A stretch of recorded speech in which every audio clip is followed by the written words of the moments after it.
నా పేరు అమృత, నేను నల్లకుంట కార్పొరేటర్ బీజేపీ. రేపు 23 తారీఖు నాడు ఏదైతే జరగబోతున్నదో ఎమ్మెల్సీ ఎలక్షన్లు, ఒక న్యాయానికి ఒక ధర్మానికి జరుగుతున్న ఎలక్షన్లు, అన్యాయానికి వేస్తున్నారంటే ప్రతి ఒక్క ప్రజలు గమనిస్తున్నారు. ఈరోజు హైదరాబాద్లో ఏం జరుగుతున్నది, ఏం జరగబోతున్నది అనేసి ప్రతి ఒక్కరు గమనిస్తున్నారు. అది ప్రతి ఒక్క కార్పొరేటర్ కూడా గమనించాలా. ఎందుకంటే రేపు పొద్దున పబ్లిక్లోకి వెళ్ళేసి మనకు ఓటు అడుగుతుంటే, నువ్వు ఈరోజు ఓటు నీకు వేసి గెలిపించి ఒక కార్పొరేటర్ నిలబెట్టేస్తే, ఈరోజు నువ్వు ఇక్కడ బయటకు వచ్చేసి ఓటు వేయలేకపోతున్నావు. నువ్వు రేపు పొద్దున పబ్లిక్లోకి వెళ్ళేసి ఏం చెప్పగలుగుతారు? కాబట్టి మీరు ఆలోచించుకోండి. మీరు విప్పులు దారి చేసేస్తే దానికి భయపడాల్సిన అవసరం లేదు. రండి, ఎదిరించేసి ఒక న్యాయము ధర్మం ఏం జరుగుతుందో చూసుకొని దానికి మీరు ఎంఐఎంకి వేస్తారా, ఎవరికి వేస్తారా అనేది మీరు ఒకసారి చూసుకోండి. మాకు రేపు పొద్దున మెజారిటీ ఉన్నా మేము గెలుస్తున్నాం రేపు పొద్దున. కాబట్టి మీరు రేపు పొద్దున రాబోయే కాలానికి ప్రజలకు ఏమైతే సమాధానం చెప్తారో అది చూసుకొని ఓట్లో పాల్గొనాలని కోరుకుంటున్నాను. బెదిరించడం ఏం లేదు, ఖచ్చితంగా రావాలి, వేయాలి. వాళ్ళ రైట్స్ అది. ఇప్పుడు మా రైట్స్, నాకు రైట్స్ వచ్చింది, నాకు ఇచ్చిన నా ప్రజలు నా ఓటాకు నాకు ఇచ్చిర్రు, నాకు ఏమనేసి అంటే ఏదైతే డెవలప్మెంట్ ఉందో ఓటు నాకు వేయడం నా రైట్స్. అది వాళ్ళు కూడా అట్లనే వేసుకోవాలి. వాళ్ళు రేపు పొద్దున ఎట్లా వేసుకోకపోతే ఎట్లా రైట్స్ వాళ్ళకు తెలుస్తుంది? దాని గురించి వాళ్ళను బెదిరించడం అనేది లేదు, వాళ్ళ రైట్స్ అది. భారతీయ జనతా పార్టీ మరియు ఎంఐఎం రెండే ఈరోజు బరిలో ఉన్నారు. అదే భారతీయ జనతా పార్టీ ఈరోజు అడుగుతూ ఉన్నాం, ఎందుకు బీఆర్ఎస్ను కాంగ్రెస్ పార్టీ అభ్యర్థులు పెట్టలేదని. ఎంఐఎం పార్టీని గెలిపేయడం కొరకు పెట్టలేదా, లేదు అంటే ఎంఐఎం పార్టీ మీరు పెట్టొద్దన్నది కాబట్టి పెట్టలేదా?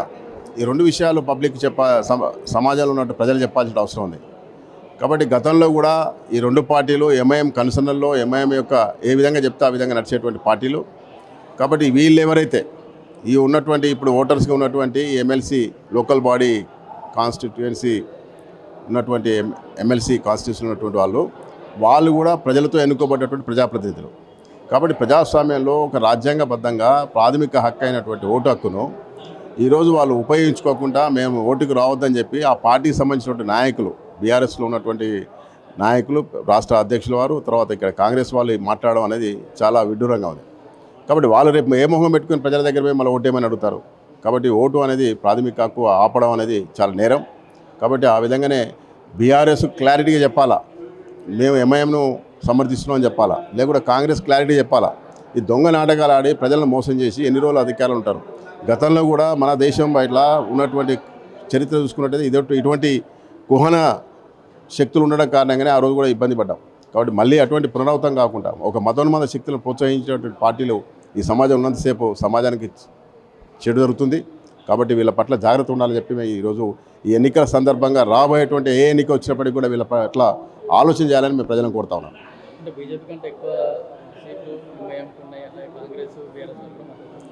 ఎన్ని సీట్లు ఉంటాయింది పోటీలో పోటీ చేయాలా? ఇప్పుడు హైదరాబాద్ పార్లమెంట్ పోటీ చేసినావు, గెలుస్తా చేసినావా?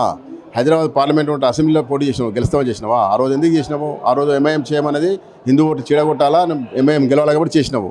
ఈరోజు ఎందుకు నువ్వు చేస్తే మేము ఓడిపోతాం కాబట్టి, వాళ్ళ మీద నమ్మకం లేదు కాబట్టి, ఇక్కడ ఉన్నటువంటి ప్రజల అభిష్టం మేరకు అయితే అక్కడ ఉన్నటువంటి ప్రజాప్రతినిధులు ఓటర్స్ అవుతున్నారో వాళ్ళు ఎంఐఎంను సమర్థించరు అనే ఒక నమ్మకం లేక ఈరోజు బైకాట్ చేయమని చెప్పి అడుగుతున్నావు.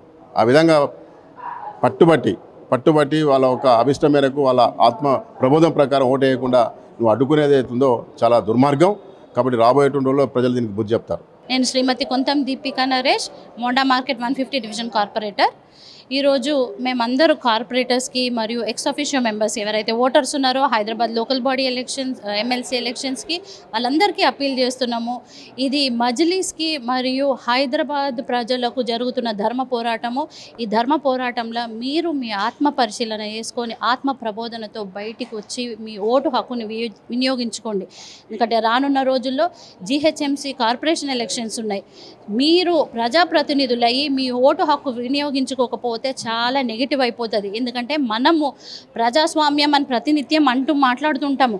మనమే అది వైలేట్ చేస్తే మనం ప్రజలకు ఒక మంచి మెసేజ్ ఇవ్వము. మనము మన హిందుత్వం 80% ఉన్న ఓట్ల కోసము మనము కష్టపడాలి, మనం ముందుకు రావాలి. ఇది కేవలం ఒక ధర్మ పోరాటము. భారతీయ జనతా పార్టీ కార్పొరేటర్లు అయితేంది, ప్రతి ఒక్క పొజిషన్లో చిన్న కార్యకర్త కూడా ప్రజల కోసం నిత్యం అవైలబుల్ ఉంటాడు, ప్రజల కోసం పోరాడుతుంటారు. మీరందరికీ తెలుసు ఎంఐఎం డెవలప్మెంట్కి విరుద్ధము. వాళ్ళు ఇష్టానుసారంగా ఏదైతే రజాకార్ల వారసత్వం పోషిస్తున్నారో ఆ పార్టీ, అటువంటి పార్టీలను గెలిపిస్తే రేపటి దినము మనకు హిందువులకు చాలా ఇబ్బందులు అవుతాయి. మనము క్షేత్రస్థాయిలో ఉన్న కార్పొరేటర్లు రేపటి భవిష్యత్తు కావాలనుకుంటే మన హిందువులకు, మన డివిజన్లో హిందువులకు మనం ఏంటో చెప్పాలనుకుంటే, ఒక సమాధానం ఇవ్వాలనుకుంటే ఈరోజు మీరు కదిలి రండి. విప్పు జారీ చేసినా మీరు ఎటువంటి టెన్షన్ తీసుకోవాల్సిన అవసరం లేదు. ధర్మం కోసం కొట్లాడుతున్నాము. ఎందుకంటే కేసీఆర్ ప్రతినిత్యము ప్రజాస్వామ్యం అంటారు, డెమోక్రసీ అంటారు. ఇదేం డెమోక్రసీ?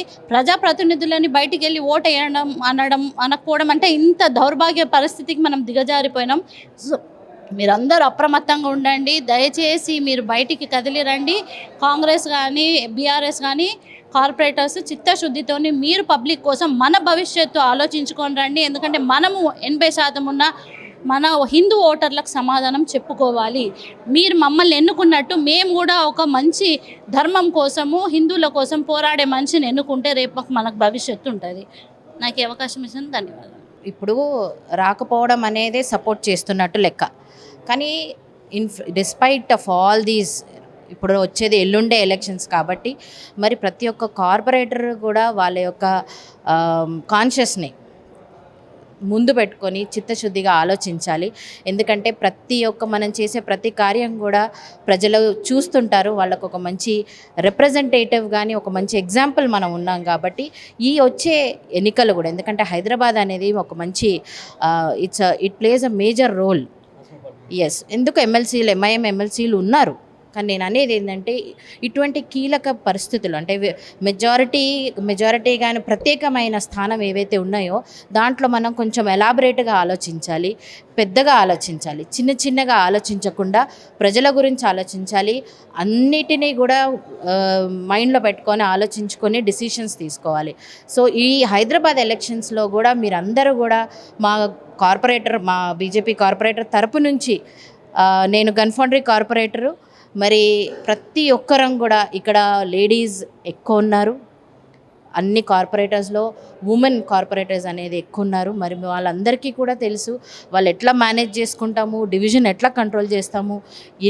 ఈ గత ప్రభుత్వంలో కానీ ఈ ప్రభుత్వంలో కానీ ఫండ్స్ లేకపోయినప్పటికీ కూడా ఎంత కష్టపడి మేము డివిజన్లో తిరుగుతున్నాము, ఎన్ని పనులు చేస్తున్నామో ప్రతి ఒక్క కార్పొరేటర్కి తెలుసు.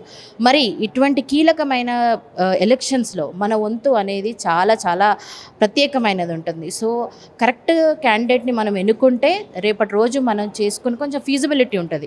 ఫండ్స్లో కానీ మనం చేసే కార్యాచరణ కానీ ఒక గుడ్ గవర్నెన్స్ అనేది మనం హైదరాబాద్కి ఇవ్వగలుగుతాం. సో ఈయన పెద్దగా ఆలోచించి ప్రతి ఒక్క కార్పొరేటర్ కూడా ముందుకొచ్చి ఓటేయాలని కోరుకుంటున్నాను. అంతే కదా ఇవన్నీ అందుకే అంటున్నా, చిన్నగా ఆలోచించకండి, పెద్దగా ఆలోచించండి అని చెప్తున్నాను. Thank you.